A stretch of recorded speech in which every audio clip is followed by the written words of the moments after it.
So, Miskay has thrown this amazing dinner for us today for International Women's Day, and I'm really excited to get into the theme. I don't know if you guys are aware of what the theme is. Yes, inspiring inclusion. This is a really important topic for Nigerian women, right? Diversity is what makes the world go round. All our unique and individual quirks is what makes us important, and we're really going to get into that today. Before we start, let's get an introduction of who you all are. So where do we want to start from? Hi everybody, my name is Ibi Inka, but everybody calls me Ibi. I'm the founder of Money Starts, and I'm a personal finance educator and coach, a certified. Love that. So Money Start was founded just to help anybody who feels stuck with their finances, you don't know what to do, you don't know how to get started, and to put people on a path to a greater financial future. So my company is focused on teaching people the foundational steps to building wealth. My name is Tejumade Tejosho. I like to be called Tej because I think I'm the only one that has, that rhyme with my names. What do I do? So I work as an economic development officer, and I also like to call myself an impact catalyst. So essentially, I'm very focused on creating a Nigeria that's inclusive for all of us. There's no way you create that type of nation without financing. So the core of my work is to work towards financing initiatives that help develop Nigeria.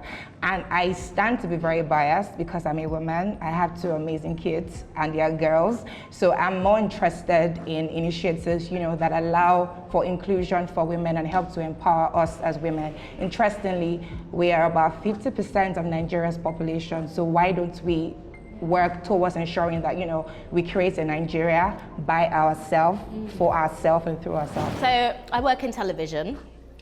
Unscripted television has been my focus for the past few years. I've worked on casting and development for some of the biggest unscripted shows that have been broadcasted on Netflix, Channel 4, ITV. A recent project that has just launched or relaunched has been Wedding Channel Africa, and I'm the CEO of that. My name is Henrietta Itepo. I am an all-round creative. I'm a makeup artist. I am a content creator. I do videography and photography for people that need it. Yeah, and when I feel like making extra money, right? So yeah. That's all I do. I'm Anita Adetoye. I'm a makeup artist. I've got a hair salon, got a skincare company. I also project manage. I'm a project consultant as well. I've only just started projects last year, and it just feels like it's something I've always done because managing comes natural to me, and I've managed to build my brand to this point, and also with the fact that we're doing International Women's Day, I'm very excited about it because the ladies that I work with, the ladies that I've inspired are more than just the people that are in my office. Every day, as much as I didn't plan for it to happen, every day I have people say to me that you inspired me to do this, and it's quite shocking to me, and I feel like it's something that I should be more focused on. So that's who I am. My name is Kaka. I am a PR, public relations and influencer marketing consultant. The latest author in town. Yeah. And I primarily focus on experiential marketing, influencer marketing, and I approach them through the lens of human behavior because I think that's also the core of whatever we do regardless of technology. My name is Ivy Former. I own a fashion retail brand. It's new. It's the Ivy mark, and I'm also a fashion enthusiast. I love to create content for social media, and yeah, that's pretty much. Hi everyone, my name is Soliat Badar. I am the founder of Bird Lagos. I'm a chef and I am a restaurant consultant. Before we go into the icebreaker question, let's make a toast to an inspirational night with inspirational women. Hey. Cheers. Salute. Cheers.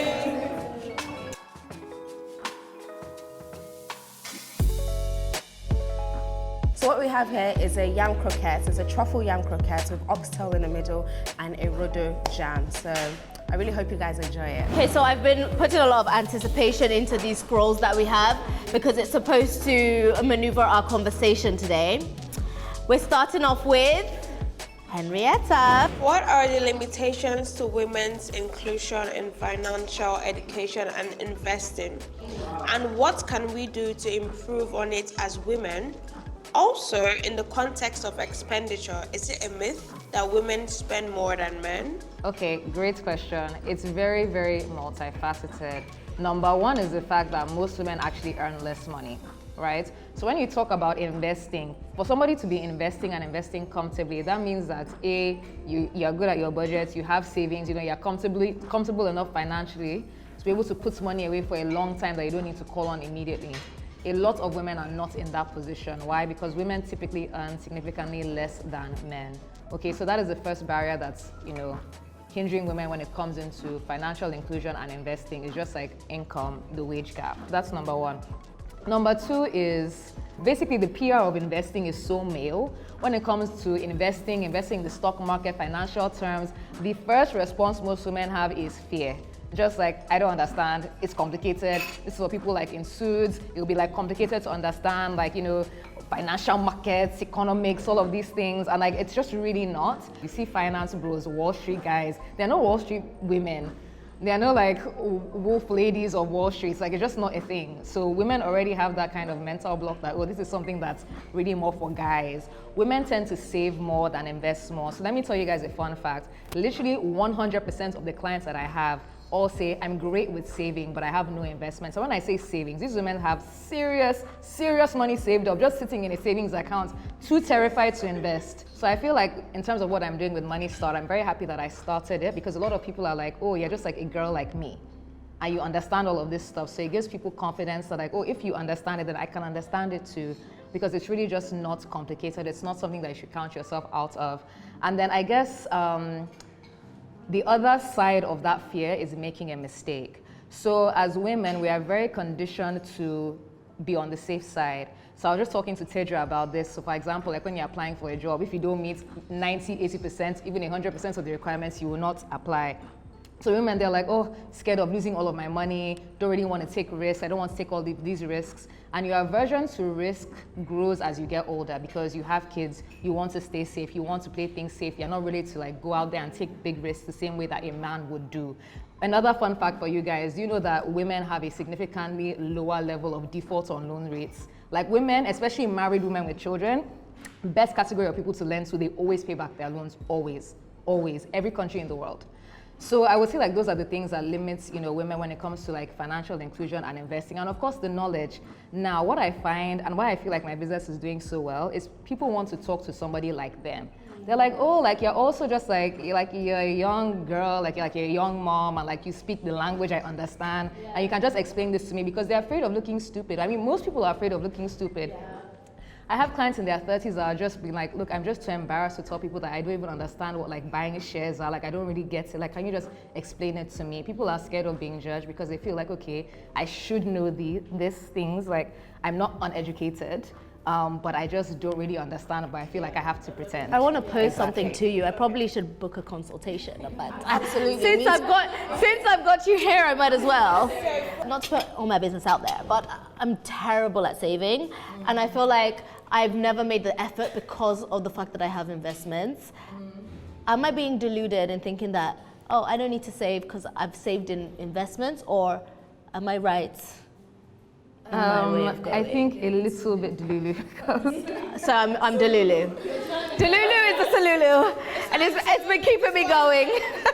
Let's have a lunch and invest in lunch. Let's have an invest in lunch. Just had an investing workshop yesterday, like last night, so I'm happy to do that again. Interesting fact, you guys have been saying that we've been talking. One of the things that we've spoken about is, because I have a background in supporting small, medium businesses, in terms of structure, business processes and financing.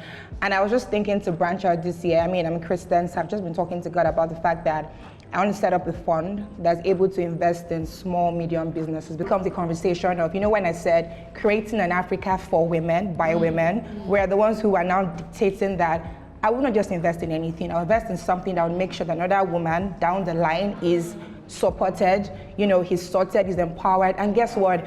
This phrase of empower a woman, empower a generation is not beans, it's actual conversation, because by default, we are not the ones who curated ourselves to be creators by default. You know, you just have a nice time with your guy, and before you know it, you are literally carrying a whole child, you know, and that's how we address a lot of things. If you do not know, that's how we do. And so when we begin to decide that if I see an investment that is potentially supporting a man more than supporting a woman, and both of them can give you similar returns, we need to decide to invest in one that will support a woman. And that's what we're about to do. So yes to the follow-on launch, and yes to building together a pipeline of investment that you all can come into. So let's go.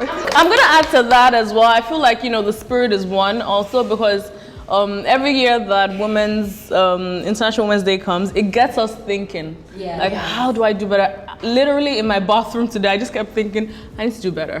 How do I support another woman?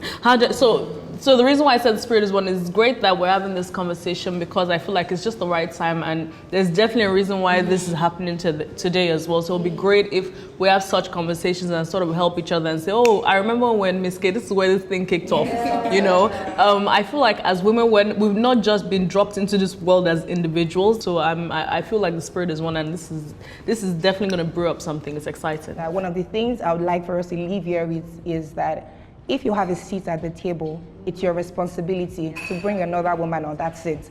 If there's a woman and a man, I choose, as Tejumade Tedrosho, to empower a woman. I'm not going to bring a woman who's not qualified, no. But I will support her to be qualified and make sure that while I go, she then has a seat on that table. That's how we'll make sure that later on in life, our children are sorted, the future is sorted, because if you know the extent to these issues, I mean, I deal with these things every day and there are a lot. So we need more people like you as impact investors. And thank you, Miskay. I mean, let me keep quiet now because I'm excited.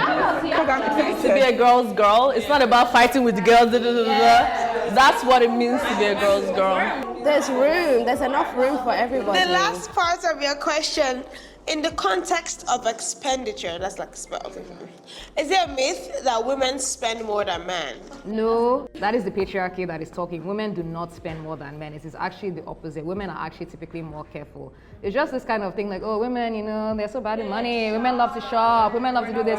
It's just not true. Like, we don't spend more money than men. It's not correct, it's not accurate. I actually find it personally a bit insulting. I think as if we just kind of run around spending money that we want to. I've also learned it from my project manager, and I noticed that a lot of men, they say no to a lot of things, but the things they want to spend money on, sometimes but women, they're just like, okay, can we get it cheaper? What's the...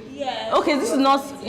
But men spend money on silly things. Like, it's just... So, Henrietta, where that thing actually stems from, this stemmed from a time when women were not allowed to work. So, where, like, the men were the winners, women are home, and, like, you know, they don't have jobs. And it seems like a woman is just spending. But think about it, what she's spending on. She's spending on her house. She's spending on her children. Yes, of course, I'm not saying that there are women that don't shop a bit needlessly and spend on themselves, but that was from a different time. Like, things have completely changed. But right now, most women are actually out earning men. Like, that is the reality of the situation. So it's definitely not true. Like, women don't spend money. Yeah, and then you spend your money carefully when you make it. when you have to work to earn the money.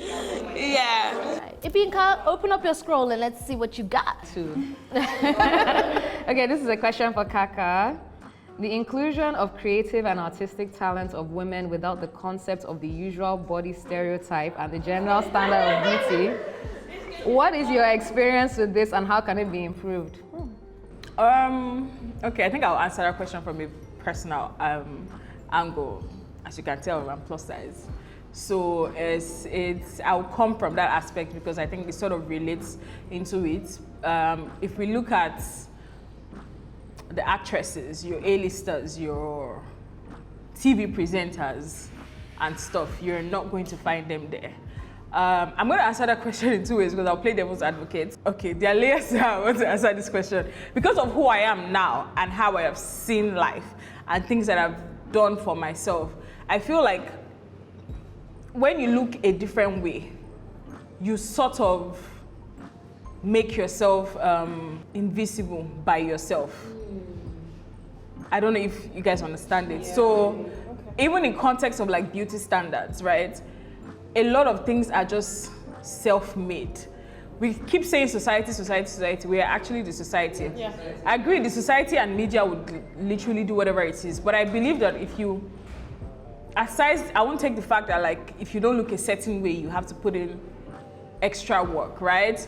I have a big bum, and like all my life, I'm like, what is this, for crying out loud? And I'm like, people are going under the knife for the same thing I'm actually conscious about. And I'm just like, okay, so all the times that I hid myself because of this thing that I have, and then beauty standards change, it's still changing. Do you understand? So it's like, whatever you look like, I think bottom line is, whatever you look like, you have to take the concept of fear and shame out of it by yourself, because I feel like shame and certain things only exist if you let it. I'm a strong advocate of, if they're not giving you seats at the table, please build your own seats. Find your own carpenter, find your own this thing. We're very consumed in reaching out for something, and then you just overlook your resources and your peers. So I understand how difficult it is to not be society's beauty standard. I can say that you can create a seat for yourself, by yourself, not because of just who I am. But then, bottom line is, shame and fear that it's making you hide only exists because you let it, regardless. Yeah, so I think that's how I that's all. We are fed into beauty standards. It's, okay, I'm going to use two examples, being light-skinned and being dark-skinned. I remember when the light-skinned girls were winning. They're still winning, everyone's winning, but I just remember very vividly it was a thing. I have male friends now, when they see dark skin, like, wow, look at her skin. Wow. It was not like, my male friends are obsessed with, like if they see Henrietta or someone darker, they're like, I have a friend, she's really dark skin. Whenever I'm they're like, oh my God, your friend, her skin is beautiful. I'm like, from what year to what year? Things have changed. I love it, but it's literally, we have allowed that to happen. Times change, and until we accept that we're beautiful, not because they say, I always say to because I have a little cousin that stays with me, and I always say to her that, forget all this how you feel. You are literally in charge of how people see you. The confidence that you walk into the room with is how people are gonna accept you with. If you have, if you have one eye that's crooked and you're constantly doing this, people are gonna shame you for that. You need to embrace everything that you have and make it what your beautiful is. As a makeup artist, I always say to people, no one has ever, and I'm saying this with my full chest, no one has ever sat on my seat and I think this person is not fine. It is absolutely not possible. Even if it's their nose, even if it's your jawline that is beautiful, that's freaking gorgeous, and that is what's making you beautiful. Forget all the things that everyone is saying you're not fine. You literally have to own that thing that's making you stand out and walk into it and say, look how beautiful my bloody jawline is. It's gorgeous. Until you start saying that to yourself, no one else will. And then you're going to keep doing beauty standard. What you just said now is, first time I met Henrietta, that was the first thing. She always called herself the melanin goddess from day one. And she walked into rooms like that. And my baby is now like the face of Dettol in 2024. So you can just imagine. That's why I said like, beauty standards, it only exists because we let it. I have a personal experience because I've got a gap tooth, and from it's so beautiful. Thank you. From when I was young, people say, "Oh, gap tooth." I'm like, it's beautiful. Like I've said it from when I was in school, from when I was in primary school, secondary school. I always said my gap teeth is the most beautiful thing in this life. If you don't like gap teeth. Whenever I meet girls that want to, because every day I'm meeting girls that want to close their gap, I'm like, why? Yeah, I'm like, why? Do you guys feel like your confidence came from like your experience growing up? Like, I was going to say that, your upbringing. Where do you think your confidence came from? Because primary school is a tough age when other kids are making fun of you, but to be like, so like, where did your confidence come from? So I don't remember anyone ever. Maybe they did though. Maybe they did. But I definitely think it's the way I was raised. I have no memory. People probably did, but I have no memory of anyone telling me that something was off about me. Maybe I've had people say I don't like gap teeth, and I've responded, my own gap teeth is fine, But I have no memory of anyone make me feel like there's something that isn't complete about me. So I definitely think it's the way, like, my father cannot travel and say, I bought something for you, even if it's one. even till this my age now, I have a boyfriend now, if you travel, I not bring one thing, even if it's chocolate, is the problem. But he understands that it's because that's how my father raised me. I know that I am blessed. It's not everyone that is privileged to have that, so I'm holding on to that. But I feel like it's the way I was raised, and I think because we're all grown women now, it's now our responsibility, and we can't use what we grew up with to kind of hold us back from raising our children. If something didn't go well with when you were growing up, or you didn't find that love when you were growing up, it's now your responsibility to now pass that on to your children and not hold on to that negative part of your upbringing. So I feel like it's completely our responsibility for our children, or the children we're going to raise, to feel absolutely confident, because I don't remember, I don't even want to hear it. Just touching on what you said about the narrative kind of shifting a little bit, going from, light-skinned girls were popping and dark-skinned girls weren't really popping that much. As beautiful as it is to see the shift, I still think there's still a major, major issue with colorism, especially in Nigeria. Oh my God. So, of course, I'm dark-skinned. Even me gossip, I'm surprised. I have a beautiful, very yellow son. He looks mixed race, like to the point where I've been mistaken for the nanny. I've been mistaken for, where's the mother? Like, he looks like a mixed race baby. And what you said about just educating our kids, educating ourselves, even to my nanny. My nanny, I'll cream him in coconut oil, and he's like, auntie, no, my dudu. Okay, he's got a dark-skinned mother, so what's wrong with that? So I think there's still a little bit of, I don't know if it's education, I don't know what it is, but this whole, people will see my son and be like, he's my color, he's not your color. Like, it gets to me sometimes, but... So, because I have a daughter too, and then she has my exact features, like my face is her face, but she has a dark skin, so she's lighter than I am. And then somebody asked me to my face, are you sure you're the one that gave birth to this beautiful child? I'm like... Somebody said to me that okay, so my husband is actually mixed race, and he's very, very light. Like, he looks Lebanese, so like when we travel, people don't, like, it's not obvious that he's African, right? So when I came back to Nigeria with the baby, and the first time I went to the doctor's office, I will never forget, my daughter was like 10 weeks old. They're like, see this baby, she's so fine, not black like you. I said, oh Lord. Yes, I get that.